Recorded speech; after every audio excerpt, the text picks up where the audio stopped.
Hello, Lisa Renee here with Faithfully Focused Friday. And if you would, or you have not, please subscribe below and hit that notification bell and you'll be notified anytime I have a new video come out. And also, if you find any value in my videos, I certainly would appreciate a thumbs up. So, last Friday we began talking about metaphysical thinking and Christianity. So I'm more into doing some research and what exactly that entails and what that involves. That being so, I have picked up the Metaphysical Bible Dictionary, and it seems really intriguing. I haven't gotten very far at all. I want to devote my time to this, as well as I've gotten, these are both written by the same man, Charles Fillmore, The 12 Powers of Man. And it talks of the release of power of thought and belief to reach your goals and change your life. This is actually like a textbook almost, except it's very small. And each chapter comes with questions that you can answer to better fulfill your understanding. Now, Charles Fillmore, as I have read, is the founder of the Unity movement in 1889.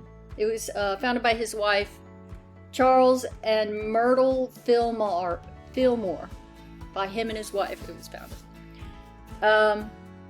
So basically what that means is that the Unity Christian beliefs successfully incorporates traditional Christian religion with metaphysical principles, such as the law of cause and effect, the law of attraction, and the use of positive affirmations to bring about change in one's life. And there's a lot of discussion in the beginning, which I'm just diving into, giving you examples of the terminology used in the Bible, names, and how they relate to the metaphysical. For example, examples of Old Testament interpretation. The product of the first day's creation is recorded in Genesis. We can all agree on that. Being heaven, earth, and light.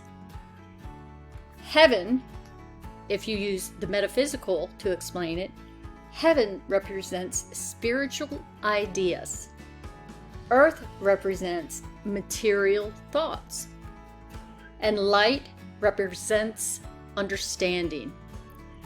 And, you know, some of this stuff in here, I know a lot of you will have a hard time with, especially if you're, raised in strict religious beliefs. But I am of the mind, I like to say I have an open mind, and like to stretch my thoughts and beliefs and be open to other ideas and concepts. I'm a big proponent of affirmations, law of attraction, cause and effect, throwing vibrational positivity out into the world, and we as magnets will draw that back into us. I believe in uplifting of others, which can only lead to the upliftment of ourselves. And as I dive into this, I'm really looking forward to it. This Bible dictionary, Metaphysical Bible Dictionary, actually is a reference library series. So I'm actually going to go out and check out more. I'll link to the books that I have below. And then as I find others, I will do videos on them as well. So I'm really excited to let you all know my findings as I find them. But I urge you to do your own research into the metaphysical and the beliefs of metaphysical Christians. So, all in all, I have to say, without even knowing it, I am a metaphysical Christian, because I do believe in a higher power. and everyone calls that different in, several different types of religions, not just Christianity. Buddhists believe that Buddha is a source power. In Christianity, we believe God as a source power. And Jesus was a teacher sent to us to show us the way, the truth, and the light.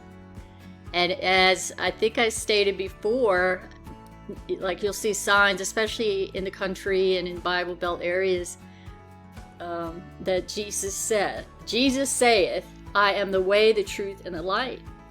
And the way typical Christianity interprets that is Jesus was stating that the only way to have these things is to come to me, follow me.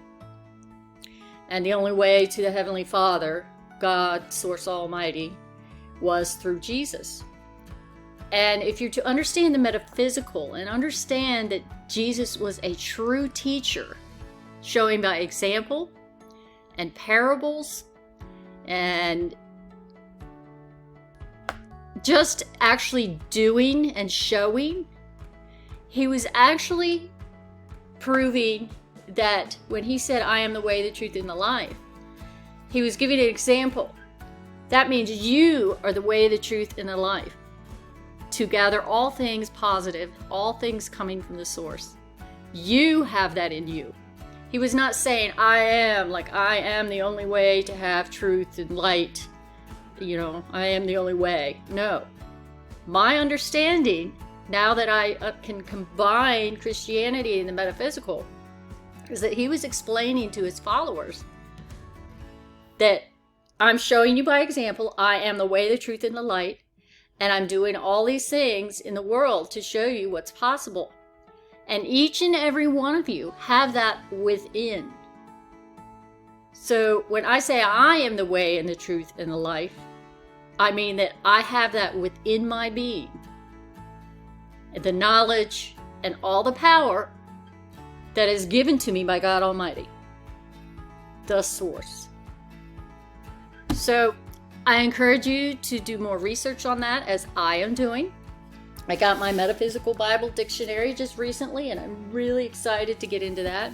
At the same time, I ordered this because it's by the same founder of Metaphysical Christianity. I got the 12 Powers of Man, and just flipping through here, was it in the first chapter? He states what those are. And there's the powers of man are faith, strength, discrimination or judgment, love, power, imagination, understanding, will, order, zeal, renunciation or elimination, life conserver. And he goes on with a brief statement of names in the Bible and how they reference and have meaning to all these 12 powers of man, and what part of the body that that actually controls those powers.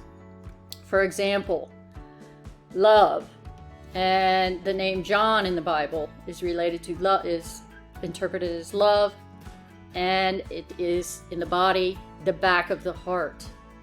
This one, where is this one that I really can relate to? No.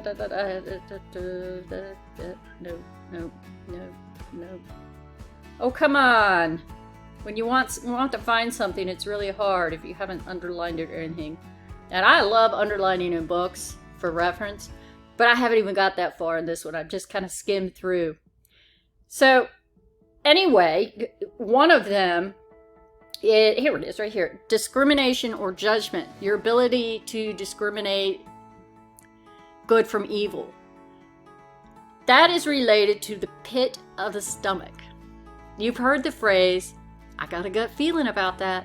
Whatever decision it is, and somebody will say or ask you, well, what are you going to do? They say, well, I got a gut feeling. I'm going to do this. And that is because it comes from the pit of the stomach.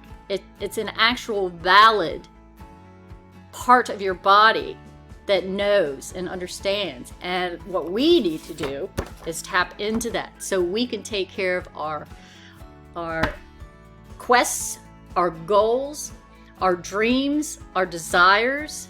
Ask and it shall be given. Isn't that in the Bible? If you believe strong enough, you will receive.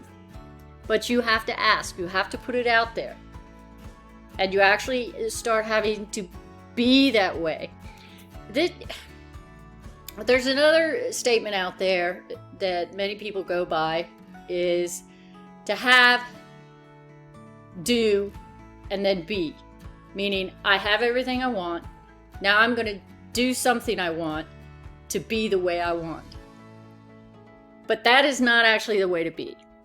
You should actually be, do, then you will have. Be the person you want to be. Do the things, start doing the things you want to do. And then you will have everything you want to have. I just love that. I love that way of thinking. And I've already started incorporating that. And it just makes me happy. And it uplifts my soul. And I'm able to uplift others in need and lift their souls up. And that's what it all is all about. Putting out that happy vibration to share. It is said, actually Dr. Joe Dispenza says, we actually emit a vibration, electrical charges, a vibration out from our bodies up to 3 meters. That's 6 feet all around us. So anybody that comes within 6 feet of you can sense your vibration. Are you a happy person? Don't you know when somebody walks in the room and you already know what kind of mood they're in? You already can sense whether they're happy or sad or mad. That's the vibration they're putting out there. And us as other people, if we're open to understanding that, we can start creating our own happiness, decide to be happy, choose happiness, choose joy, choose love, instead of all the negative emotions. When you find yourself down, depressed, or worrying, or thinking in the past, you got to get out of the past. As my grandmother said, it's okay to take a peek into the past, but do not linger there. It will bring you down. You've got to bring it forward. You want to look to the future, live in the present, and look forward to the future. So you have to find a way. What makes you happy? What is your happy place? If you find yourself starting to slip, what is your happy place? For example, what makes you happy? Sitting on a beach, the waves lapping, listening to your favorite music, playing with your dogs, playing with your children. What makes you happy? Visualize that in your mind, and then remember how that feels. Feel that emotion. That will bring you up, and it will raise your vibration, your electrical emission, and you'll immediately start feeling happier and more joy. And in that moment is when you start emitting it out and affecting others. And as a magnet, we are electrical. We have these charges in our body. It is done, it is found, it is facts, it's science. And whatever we emit is automatically attracted back to us. That's the law of attraction. It's not somebody's hypothesis or theory. It's a fact. It's scientifically proven. And I'm going to link to Dr. Joe Dispenza below. He has done research on almost 10,000 people he's had hooked up to machines that measure your brain activity. And he's actually seen people able to do their self-healings and change their whole life because they have changed their inner self, their way of thinking, their thoughts. They're able to bring themselves up from slipping into dark places, and they can raise that which emits out, that vibrational electrical charge emits out. And as it does, It brings positivity and good things back to you. Once you understand this, that is actually in Napoleon Hill's Think and Grow Rich. Once you understand that, your life will never be the same, ever. Mine won't. Mine won't ever be the same because I understand these principles and the law of attraction. Think and grow rich. What your thoughts are. If you think you can, you can. But if you think you can't, you can't. So keep that in mind, folks. I love every one of you. I am sending you my positive vibrations for the upcoming weekend. And thank you for spending time with me and keeping an open mind. We'll see you next week on Faithfully Focused Friday. Bye-bye.